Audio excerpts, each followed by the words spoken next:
Group था ना, like every other friend group, आपको लगता है कि जिएंगे तो साथ, मरेंगे तो साथ, फिर आपको सबकी रियलिटी पता चल जाती है। मैं मुझे पड़ता है फट करके चाटा। सबसे बड़ा धोखा मुझे एक लड़की से ही मिला है। ऐसे इंसानों को मैं बोलती हूँ कि भाई आप मुझे धोखा दे क्यों नहीं रहे हो यार, आप मुझे धोखा दो, मैं तो आप पे कितना भरोसा कर रही हूँ, आप तो मुझे अपनी रियलिटी दिखा रहे हो, मैं तो तो ये जो कहानी है ना, ये कहानी शुरू होती है when I was in 12th standard और मेरा सब्जेक्ट था कॉमर्स मैथ्स। अब मैथ्स सुन के आप ये मत अज्यूम करने लगना कि वो ये तो पढ़ाई लिखाई वाली बच्ची है, पढ़ने में बहुत अच्छी होगी। नहीं, उस ज़माने में क्या होता था, या तो आप पीसीएम लेते थे या पीसीबी लेते थे। आप डॉक्टर बन रहे हो या इंजीनियर बन रहे हो। अगर आपने कॉमर्स लिया है ना, तो आप रिश्तेदारों के बीच मुंह दिखाने लायक नहीं हो। तो मैंने कॉमर्स मैथ्स इसलिए लिया था ताकि मैं हक से बोल सकूँ कि नहीं, मैं सीएस करना चाहती हूँ, ताकि थोड़ा तो अपनी शक्ल दिखा सकूँ मैं घर वालों के सामने कि नहीं नहीं भाई, पढ़ने में अच्छा है, लाइफ को लेके कुछ सोच रखा है। और मैं पढ़ने में अच्छी नहीं थी, मैं जस्ट डिल्यूजनल थी और ओवर स्मार्ट थी। तो मुझे क्या लगता था कि ये लोग क्या 4-5 घंटे बैठ के इतनी पढ़ाई करते हैं, मैं तो रात भर पहले पढ़ के भी आराम से पास हो जाऊंगी, ठीक है। और मेरे घर वालों को मुझसे बहुत ज़्यादा उम्मीदें थी। उनको लगता था कि बेटी हमारी ऐसा काम करेगी, रोशन नाम करेगी, ऐसे करके वो सोच के रखे थे। तो उन्होंने मुझे फुल फ्रीडम दी हुई थी। 7th स्टैंडर्ड में फ़ोन मिल गया, गाड़ी की चाबी मिल गई, पेट्रोल का कभी कोई हिसाब नहीं है। और मैंने क्या किया, मैंने उस फ्रीडम का फुल मिसयूज़ किया। खूब मैंने झूठ बोला। अब मैं ये नहीं बोल रही हूँ कि मैंने जो किया है that is the right thing to do, but I did it and the price that I paid that I will be telling you later on. तो अभी क्या होता है ना कि अब एग्ज़ाम्स जैसे जैसे पास आने लग रही है, मैं क्या करती थी, मैं मैथ्स की क्लासेस अटेंड ही नहीं करती थी, क्योंकि जो स्कूल वाली मैथ्स टीचर थी उससे मेरी बनती नहीं थी। और जो कोचिंग वाली मैथ्स क्लासेस थी, तो क्योंकि मेरे दोस्तों का किसी का भी कॉमर्स के साथ मैथ्स नहीं था, इधर पी हिंदी ये सभी उन्होंने लिया हुआ था, तो वो अटेंड नहीं करते थे, वो जल्दी निकल जाते थे घूमने फिरने। और मुझे लेफ्ट आउट फील होता था, मुझे फोमो होता था। अब मैं ज़िंदगी में कुछ भी अफोर्ड कर सकती हूँ, मैं फोमो नहीं अफोर्ड कर सकती। मेरे को लगता है कि भाई मेरे दोस्त पीछे छूट जाएंगे, नहीं नहीं नहीं नहीं भाई, मैं पढ़ती रह गई, वो लोग क्या कर रहे होंगे। तो अगर मैं क्लास में बैठी भी हूँ तो मेरा ध्यान तो दोस्तों के साथ ही है ना। तो to live in the moment मैं सोचती थी दोस्तों के साथ ही चल जाती हूँ, अभी तो एग्जाम में बहुत टाइम है, और जब ये एग्जाम आएगी मैं कैसे तो भी करके कवर कर लूंगी, ऐसे मैंने सोचा, क्योंकि मैं तो खुद को बहुत ज़्यादा स्मार्ट समझती थी ना। और मेरे दोस्त भी फुल ऑन मेरे जैसे कि हाँ भाई कर लेगी तू तो, बिल्कुल तू तो कितनी पढ़ने में अच्छी भाई, इतना अच्छा है, तू तो सब कर लेगी, ठीक है अभी चल पानी पूरी खाते हैं। तो वो लोग भी एक बार मेरे को सही रास्ता नहीं दिखाया कि हाँ चल चल पढ़ाई कर ले भाई, अभी एग्जाम्स आने वाले हैं, कुछ नहीं, वो लोग भी मेरे को फुल घुमाते रहे। अब पता ही नहीं चला कि एग्ज़ाम कभी आ गई पास में। एंड सीबीएसई का तुमको पता है मैथ्स का पेपर कैसा आता है, तो पहले से ही टीचर्स कपड़े फाड़ना शुरू कर देते हैं, मैथ्स का पेपर ऐसा आता है, मैथ्स का पेपर वैसा आता है, ये है वो है। तो बच्चों पे फुल ऑन प्रेशर पहले से ही बना देते हैं कि भाई तुम तो अगर पास हो गए तो बहुत बड़ी बात है, ऐसा समझ लो। तो जिस पेपर के लिए टॉपर्स भी रो रहे हैं, उस पेपर के लिए तुम्हारी बहन कॉन्फिडेंट है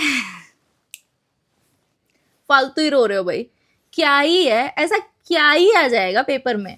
तो जब भी मॉक टेस्ट हुआ तो तब मेरे को रियलिटी दिख गई, तब मेरे को पता चल गया कि क्या ही आ जाएगा पेपर में। तो फिर मैं थोड़ा सा डर गई और मैंने चुपचाप चुपचाप क्लासेस अटेंड करनी चालू कर दी। अब ना मेरी एक सहेली हुआ करती थी, तो हर लड़की के जीवन में एक ऐसी सहेली होती है जिसको वो अपना बहन समझती है। और हमारा जो फ्रेंड ग्रुप था ना, like every other friend group, आपको लगता है कि जिएंगे तो साथ, मरेंगे तो साथ, फिर आपको सबकी रियलिटी पता चल जाती है, तो फिर आपको लगता है कितने बड़े बेवकूफ़ थे हम। That's what happened here. तो मेरी ये जो दोस्त थी ना, मैं इसके लिए कुछ भी करने को तैयार थी, और मैं जो भी दोस्त बनाती हूँ मैं उनके लिए कुछ भी करने को तैयार हो जाती हूँ। मैं तो वैसे इंसान हूँ कि मैं बोलती हूँ कि भाई आप मुझे धोखा दे क्यों नहीं रहे हो यार, आप मुझे धोखा दो, मैं तो आप पे कितना भरोसा कर रही हूँ, आप तो मुझे अपनी रियलिटी दिखा रहे हो, मैं तो देख ही नहीं रही हूँ आपकी रियलिटी, मैं तो देखना ही नहीं चाहती आपकी रियलिटी, आप तो मुझे धोखा दो यार, ऐसे नहीं चलेगा। तो मैं वैसे टाइप की इंसान हूँ, ठीक है। I will just go to people and let them take advantage of me कि भाई मैं तो हुई ऐसी, आप तो मुझे रुला के चले जाओ, मैं रोती रहूंगी।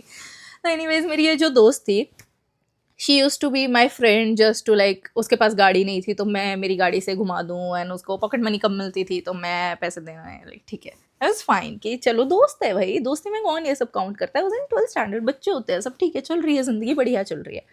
इस बंदी का एक बॉयफ्रेंड था जो कॉलेज में था। तो एक वो लड़की होती है ना स्कूल वाली, जो कॉलेज का किसी आधी उम्र का लड़का पटा लेती है, जो एकदम ही कि हाँ अंकल टाइप का होता है वैसा सेक्स का एक बॉयफ्रेंड था, काफ़ी टॉक्सिक। अभी क्या होता है ना कि हमारे जो मैथ्स के फैकल्टी थे, इन्होंने क्या किया, कोचिंग वाले, हाँ, इन्होंने क्या किया कि सैटरडे संडे क्लासेस बुलाने लग गए। अब सैटरडे छुट्टी नहीं होती थी स्कूल की, लेकिन हाफ डे होता था, तो आप एक्स्ट्रा आके पढ़ सकते हो, एंड संडे पूरा दिन पढ़ सकते हो, ये उन लोगों के लिए था, उन लोगों के लिए जो पक्का फेल होने वाले थे, जैसे कि मैं। तो ये उन्होंने एक थोड़ी-सी उम्मीद जगाई कि यार इनके घर वालों ने हमें पैसे दिए हैं, तो हमारा फ़र्ज़ बनता है कि इन बच्चों को किसी तरह हम पास करवा दें, तो इनके लिए कोचिंग लगवा देते हैं एक्स्ट्रा वाली कि हाँ, चलो आओ भाई पढ़ लो, तुम्हारे डाउट पूछ लो और कुछ इम्पोर्टेंट है तो मैं बता दूँ। तो मैं थोड़ा सीरियस हो गई और जाने लग गई इन सारी क्लासेस में।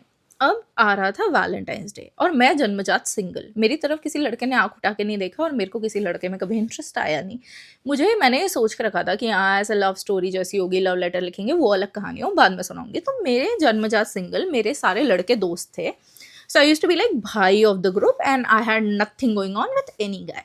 लेकिन इस बंदी का बॉयफ्रेंड था, तो इट वाज़ माय रिस्पॉन्सिबिलिटी कि मैं इसको उसके बॉयफ्रेंड से मिलवाऊँ एंड ये करूँगा, ठीक।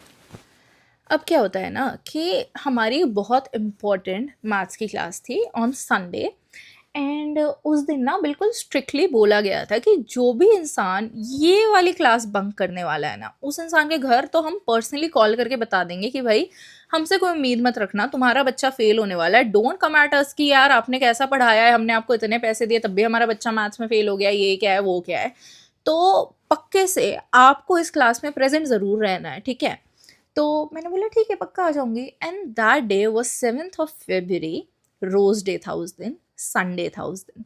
ये बंदी मुझे एक रात पहले कॉल करती है कि यार बहन मेरे को ना अपने बॉयफ्रेंड से मिलना है, तो प्लीज़ प्लीज़ प्लीज़ मेरे को मिलवा दे और ये है वो है। मैंने बोला यार रोज़ डे है, कोई वैलेंटाइंस डे नहीं है, तो इतना क्या मरी जा रही है, उसके पास बाइक है, उसको बुलाना तुझे लेने के लिए। नहीं यार मेरी मम्मी शक करेगी यार, तू तू मेरे को घर से रिसीव कर ले और फिर उसके यहाँ छोड़ दे और फिर कोचिंग से आते वक्त मुझे फिर से पिकअप करके वहाँ छोड़ देना है, वो कहानी हो गई। तो प्लान ये बना कि मैं, और मेरे को कन्विंस करना कोई बड़ी बात नहीं है, मेरे को कोई भी इजीली मैनिपुलेट करके कन्विंस कर सकता है। ये जो सेल्समैन वगैरह होते हैं ना, मार्केटिंग टीम वाले, तुम सोचते हो कि ये किसको टारगेट कर रहे हैं, इनकी टारगेट कस्टमर कौन है, मैं मना नहीं कर सकती। मेरे को ना बोलने में बिल्कुल मौत ही आ जाती है कि यार मना कैसे कर दूँ शर्म आ रही है, ठीक है। तो मैंने उसको हाँ बोल ही दिया, उसने मेरे को कन्विंस कर लिया कि चलो ठीक है मैं कर ही देती हूँ मदद, बिना ये सोचे कि मेरे फ्यूचर पे क्या नहीं, ठीक है भाई दोस्त है, जान भी हाजिर है, ऐसे कैसे। तो क्या हुआ कि प्लान ये बना, मैं इसको घर से रिसीव करूँगी before going to the coaching, ठीक है, और मैं इसको छोड़ूंगी इसके बॉयफ्रेंड के फ्लैट पे। फिर मैं जाके कोचिंग अटेंड करूँगी, कोचिंग से फ्री होने के बाद मैं इसको इसके बॉयफ्रेंड के फ्लैट से पिकअप करूँगी और दोबारा इसके घर छोड़ दूँगी। सब कुछ सॉर्टेड, सब कुछ ईजी, प्लान बन गया है, एग्जीक्यूट होना बाकी है। कल ये मैंने इसको बोला कि टाइम पे तैयार रहना। मैं फुल ऑन तैयार हुई, मैं पहुँची, मैंने उसको उठाया इसके घर से और मैं इसको लेके गई इसके बॉयफ्रेंड के फ्लैट पे। अब आप कमाल की बात ये देखिए कि मैं और मेरे जीवन में कोई ट्रेजेडी ना हो, ऐसा कैसे हो सकता है, क्योंकि लाइफ तो प्लान के हिसाब से कभी चलती ही नहीं है ना। अगर भगवान ने सोच रखा है कि आज तो इसकी बैंड बजा के ही रहूँगा, तो कोई आपको नहीं बचा सकता। मैं पहुंची इसके बॉयफ्रेंड के फ्लैट पे, इसका बॉयफ्रेंड फ्लैट पे नहीं है और ये बंदी गिव अप करने को तैयार नहीं है। ये बंदी उसको कॉल पे कॉल लगाई जा रही है, किधर है तू, किधर है तू, किधर है तू, and he is not receiving the call. She is texting him, he is not even replying to the text message. मैं इसको बोल रही हूँ बहन मेरी कोचिंग का टाइम हो रहा है, एक एक मिनट मेरे लिए इंपॉर्टेंट है क्योंकि किसी भी सेकंड मेरे घर पे फोन जा सकता है, मेरे कोचिंग का टाइम हो रहा है, मेरे को लेके चल लेके चल। मैं तो इससे मिलूंगी, रुक जा 5 मिनट, रुकते हैं 5 मिनट, रुक जाते हैं 5 मिनट, रुक जाते हैं। The guy finally comes 30 minute बाद। तो ये बंदी बोलती है मैं इससे बहुत ज़्यादा नाराज़ हूँ, मैं इससे 5 मिनट में मिलके वापस आती हूँ और तू फिर हम लोग घर चलेंगे, ठीक है। मैंने बोला ठीक है, अभी अकेले लड़के को क्या है, इसके साथ फ्लैट पर छोड़ दूँ, जो भी इनका कलेश वलेश होने वाला है, ठीक है मैं रुकती हूँ। So I kept waiting, she went inside. Now I don't care what they were doing, I am not even interested in what they were doing, all I care is कि मैं पार्किंग में बैठी हूँ एंड एक एक minute मेरे लिए वो टाइम बॉम्ब की घड़ी होती है ना, टिक टिक टिक टिक टिक टिक टिक, वैसा फील हो रहा है कि किसी भी सेकंड बॉम्ब फट सकता है। And I was expecting a call from my mom any second and my mom is very strict. I can't even tell you in words कि मेरी मम्मी कितनी ज़्यादा स्ट्रिक्ट है। तो हर सेकेंड ना मैं ऐसे बैठी हूँ यार मेरी माँ का फ़ोन आएगा, माँ का फ़ोन आएगा, क्या हो जाएगा, मेरी ज़िंदगी तबाह हो जाएगी। और मैं बैठी बैठी फुल ऑन मैं इसको कॉल कर रही हूँ, बहन प्लीज़ आ जा, बहन प्लीज़ आ जा, मुझे घर जाना है, मुझे घर जाना है, हाँ आती हूँ आती हूँ आती हूँ। She made me wait for 4 hours. Can you imagine? I was sitting in the parking waiting for 4 hours for this woman to come down and tell me that she's okay. She's not even responding to my messages. मैं एकदम परेशान होकर बैठी हुई, इसके साथ क्या हो गया क्या हो गया, ये लोग लड़ाई कर रहे हैं क्या है, मेरे को रिस्पॉन्ड नहीं कर रही। आराम से खुशी खुशी नीचे आती, like I am so sorry यार तेरे को इतनी देर वेट करवाया। भाई तू इतने 4 घंटे। और वो जो मेरा कोचिंग वाला सर था वो इतना हरामी, इतना बेकार, उसने मुझे फ़ोन नहीं किया कि मैं किधर हूँ, कोचिंग क्यों नहीं आई, उसने सीधा घर पे फ़ोन किया। अब मैं घर पहुँचती हूँ, इसको मैं घर छोड़ती हूँ, मैं घर पहुँचती हूँ, आई वॉज़ वेल प्रिपेयर्ड कि कुछ तो हुआ होगा, और मेरे घर वाले मुझे कॉल नहीं कर रहे, बिल्कुल उन्होंने एक कॉल, एक टेक्स्ट मैसेज, कुछ भी नहीं किया है। मैं घर पहुँची हूँ। अब देखो यार, घरों का माहौल ना ऐसा होता है जब भी तुम्हें पता है कि कुछ तो गड़बड़ हुई है, घर में एक अलग तरह की शांति आपको महसूस होती है। और वो शांति एक आप फ़ील कर सकते हो क्योंकि आपको पता है कि वो गड़बड़ आपने करी है, और बाकी लोग फ़ील कर पा रहे हैं कि माहौल में कितनी ज़्यादा टेंशन है। तो मैं चुपचाप गई हूँ और मैं बहुत ही ज़्यादा ऐसे कैजुअल एक्ट करने को ट्राई करूँ कि क्या ही हुआ है, कुछ भी तो नहीं हुआ है, सब कुछ अच्छा है, मौसम सुहाना है, सब कुछ बढ़िया है, संडे है, मज़े करते हैं।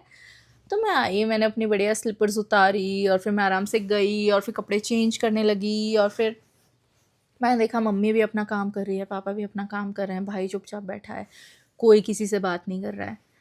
तो मैं बढ़िया तैयार होकर फिर आके बोलती हूँ, मम्मी खाने में क्या बनाया आज आपने, आज तो संडे है, आज तो कुछ बढ़िया बनना चाहिए। मम्मी बोलती है, क्लास कैसी रही तेरी"।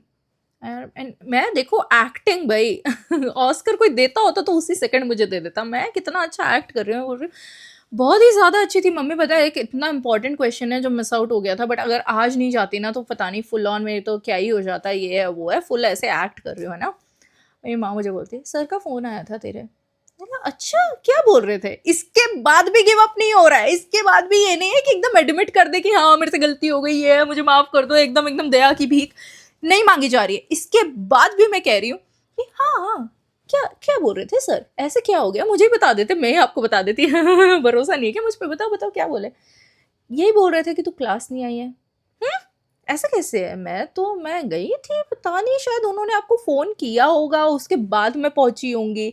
उसके बाद भी देखो फुल कवर अप करने को ट्राई करो कि आप उन्होंने फ़ोन कर दिया होगा, उसके बाद मैं वैसे भी थोड़ा लेट पहुंची थी मम्मी, एक्चुअली ना टायर पंचर था और ये है वो है फुल, इसके बाद भी नहीं, एक्चुअली तो गई ही नहीं। उन्होंने पहले मुझे फ़ोन किया और मुझे बोला कि अभी तक आई नहीं है। तो मैंने उनको कॉन्फिडेंटली बोला कि नहीं नहीं, हमारी बेटी तो निकल गई है घर से, तो हो सकता है लेट हो गई हो तो आती ही होगी। मैंने इतने भरोसे से उनको बोला कि वो घर से निकली है तो वो आएगी ज़रूर कोचिंग। उनका मुझे एंड में फिर फ़ोन आया कि क्लास ख़त्म हो गई, वो आई नहीं, पूरे वक्त नहीं आई, वो यहाँ नहीं थी। और आज तो क्या, वो तो इतने टाइम से कभी आती ही नहीं है, मैथ्स की क्लास तो वो अटेंड ही नहीं करती। ऐसे करके वो सर ने पता नहीं क्या क्या जो भी बोलना चाहिए था सब बोल दिया, और मेरी माँ मेरी शक्ल देख रही है, अब ये बताएगी तू कहाँ थी। फिर मैं क्या बोल कि मैं कहाँ थी, कि तो मैंने कुछ भी नहीं बोला, मैं चुपचाप ऐसे देख रही हूँ और मैं सोच भी नहीं पा रही हूँ कि मैं कहाँ थी, क्योंकि मैंने तो फुल ऑन ऐसा प्लॉट कर लिया, अभी मैं क्या बोलूँ कि मैं कहाँ थी। और इतनी देर में मुझे पड़ता है एक फट करके चाटा, मैं रोने लग गई फुल। मम्मी सॉरी, मेरे से बहुत बड़ी गलती हो गई, I am so sorry, actually एक का बर्थडे था तो हमने बंक कर ली क्लासेस और ये हो गया वो हो गया, और ऐसे पूरी कहानी सुना दी कि mummy I am really sorry, ऐसा नहीं होना चाहिए था बट ये हो गया है, ये है वो है। ठीक है, मेरी मम्मा समहाउ कन्विंस हो गई कि चलो यार बच्चे हैं, किसी का बर्थडे था, इसने बंक कर लिया, ठीक है। तो थोड़ा समझने लगी ही थी, इतने में मेरा फ़ोन बजता है, और मेरा फ़ोन जैसे ही मैं उठाती हूँ तो एक बंदा जो मैथ्स की क्लास में मुझसे कभी बात भी नहीं करता है वो मुझे कॉल कर रहा है। क्यों कर रहा है, क्योंकि मैंने कहा था ना कि अगर भगवान ने सोच लिया है कि आज तो इसकी बैंड बजनी है तो तुम्हारी बैंड बज के ही रहेगी, तुम कुछ भी कर लो, तुम बचा नहीं सकते खुद को। ये बंदा मुझे कॉल करता है, मैं कॉल रिसीव करती हूँ और फिर मैं कहती हूँ हाँ हेलो क्या हुआ, और मेरी माँ बोलती है तू फ़ोन स्पीकर पे डाल। तो मैंने फ़ोन स्पीकर पे डाला, मैंने फ़ोन स्पीकर पे डाला तो फिर वो कहता है कि ओ तेरे सारे दोस्त आए थे यार, इकोनॉमिक्स क्लास में भी तू नहीं थी, और ऐसे करके ये लोग कितना आए थे, तो एक्स्ट्रा क्लास में बैठे हुए थे अपना एक रूम में बैठ के, कुछ कुछ को तो ये डाउट्स पूछ रहे थे, और तू कहाँ थी, आज तो तू ही गायब थी, आज तो कोई भी नहीं दिखा, मुझे लगा तेरी तबीयत तो ठीक है, तू नहीं आई है वो है।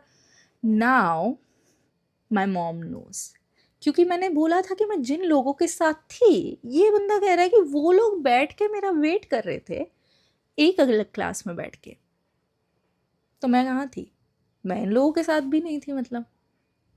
तो फिर मैंने कॉल डिस्कनेक्ट कर दिया, और मुझे पड़ता है एक और चाटा कि तू कहाँ थी, तू सच सच बता, तेरे को मेरी कसम है, और ये है वो है, ऑल दैट ड्रामा जो घर में होता है, जो तुम्हें लगता है कि मूवीज में कुछ एग्जैजरेट करके बता रहे हैं, बिल्कुल नहीं बता रहे, एकदम सच बताते हैं। उससे कई ज्यादा कुछ होता है कि पापा तुम्हें ऐसी नजर से देख रहे हैं कि तूने मुझे बहुत डिसअपॉइंट किया है, माँ तुम्हें तुम्हारी पीटे जा रही है और बोल रही है कि किसके साथ थी, कसम खा, कहाँ गई थी तू, मेरे को सच सच बता बेटा, तू हम कुछ ऐसा काम मत कर देना कि हमारा समाज में नाम खराब हो जाए, और ये है वो है।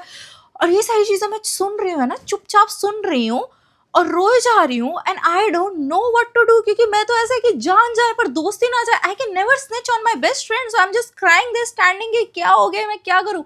भाई तुम ऐसे देख रहे कि भाई मेरी बहन ऐसे कैसे हो सकती है, छोटा भाई है भाई, क्या एग्जाम्पल सेट कर रही हूँ मैं, तो फुल ऑन ऐसे घर में कलेश चल रहा है और मैं चुप हूँ, मैं एक वर्ड नहीं बोल रही हूँ अपनी दोस्त के लिए, मैं इतनी लॉयल हूँ, ठीक है। अभी क्या होता है ना कि मेरी माँ मुझे बोलती है कि किसके साथ थी तू मुझे तेरा फ़ोन दे, मुझे चेक करने दे, कॉल लॉग्स चेक करने दे, टेक्स्ट मैसेजेस चेक करने थे। अब मैंने सोचा कि भाई there is no going back from here, there is no going back. अब भगवान भी इस बंदी को बचा नहीं सकते, तो ठीक है मेरी माँ है, मैं समझा देती हूँ कि क्या एग्जैक्टली हुआ था। तो मैंने अपनी मम्मा को शांति से बैठाया और उनको समझाया कि मम्मी ये हुआ था, मैं यहाँ थी और ऐसा सब कुछ है, ठीक है। मेरी माँ ने पूरी मेरी बात शांति से सुनी, समझी, और फिर मुझे बोलती है मुझे इसको कॉल लगा के दे, मुझे इस लड़की से बात करनी है। बोला ठीक है बात कर लो, बट पेरेंट्स को इन्वॉल्व मत करना, आपको जो बात करनी है आप बात कर लो, मैं संभाल लूँगी, पेरेंट्स को इन्वॉल्व मत करना। मैंने बोला ठीक है, मेरे को उससे ही बात करनी है, तो फ़ोन लगा के दे। तो मैंने फ़ोन लगा के मम्मी को दे दिया, क्योंकि उस सिचुएशन में बंदे को रैपट पे रैपट पड़ रही है, क्या ही करेगा। अगर माँ इस सेकंड बोलेगी ना कि चुपचाप एक करेले का जूस पी जा, मैं आँख बंद करके पी जाऊँ, 4 गिलास पी जाऊँ, मेरी माँ जो बोलेगी उस सेकंड मैं करने ही वाली हूँ। तो मैंने फ़ोन दे दिया कि भाई मैंने इस औरत का दिल दुखाया है, मेरी माँ है, अभी जो बोलेगी मैं करूँगी। तो मैंने फ़ोन दे दिया कि ये लो कर लो बात। मम्मी ने उसको फ़ोन किया और मम्मी ने उससे बोला कि ये ऐसा ऐसा बोल रही है, ऐसा हुआ है क्या, ऐसा था।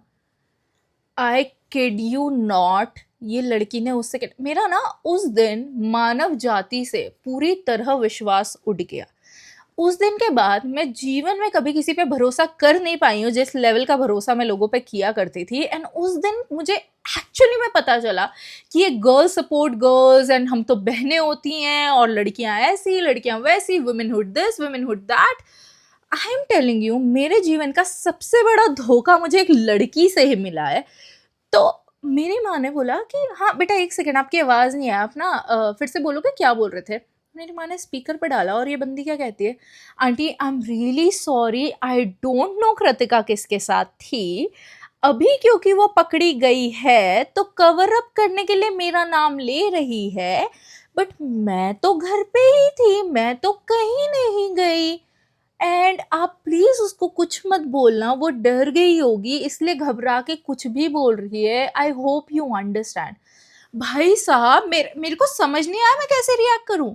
मेरी माँ मुझे देख रही एकदम डिसअपॉइंट होके कि देख ये है तेरे दोस्त, and my mom knows me, so she will trust me no matter what happens in the world. My mom is going to trust what I say, and I could not believe myself कि भाई इन लोगों के लिए, इन दोस्तों के लिए मैंने इन लोगों को झूठ बोला। उस सेकंड ना मेरी माँ को मुझे एक सेकंड भी बताना भी नहीं पड़ा कि फैमिली ज़्यादा इंपॉर्टेंट है कि ये लोग ज़्यादा इंपॉर्टेंट है। बहुत 15-16 साल की बाली उम्र में मेरे सामने जीवन की सच्चाई, लोगों की रियलिटी बिल्कुल फ्लैश करके मैं देख रही हूँ कि भाई व्हाट, कि कोई मेरे साथ ऐसा कैसे कर सकता है भाई।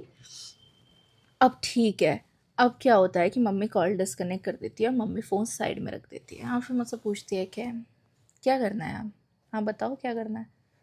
मैंने बोला कुछ कुछ नहीं मम्मा। बोलती है ये सच बोल रही है, तू सच बोल रही है, किसको मानूं। और मैं फुल, मम्मी आप अपने बच्चे पे भरोसा नहीं करोगे, वो है। मेरी माँ बोलती है बच्चे ने भरोसा करने लायक छोड़ा क्या है, बच्चे पे कैसे भरोसा करें, क्या भरोसा करें हम बच्चे पे। और मेरे पेरेंट्स मुझ में फुल डिसअपॉइंटेड है, तो मैं बहुत ज़्यादा रोई और गाया और नौटंकी करी। उन्होंने मेरा फ़ोन रख लिया, मेरा लैपटॉप रख लिया, और फिर सब कुछ, कोचिंग आना जाना बंद हो गया मेरा। चुपचाप स्कूल जाती थी, स्कूल से आती थी, अपना अकेले पढ़ाई करती थी। 20-25 दिन बाद जब फाइनली मुझे अपना फ़ोन मिला और मैं अपना फेसबुक लॉग इन करती हूँ, जो मेरे दोस्त थे जो एकदम एकदम ऐसे थे कि हाँ बिल्कुल हम एक दूसरे पे जान छिड़कते हैं, जिन लोगों के लिए मैं सारे कोचिंग बंक कर रही थी और जिनके आगे पीछे पूरा वक्त घूम रही थी, ये इन लोगों ने, किसी ने एक ने भी रीच आउट नहीं किया कि मेरे साथ क्या हुआ है एंड मैं 20-25 दिन गायब क्यों, मैं कोचिंग क्यों नहीं आई। किसी का मेरे फ़ोन पे एक टेक्स्ट या एक कॉल नहीं था कि क्या हुआ है।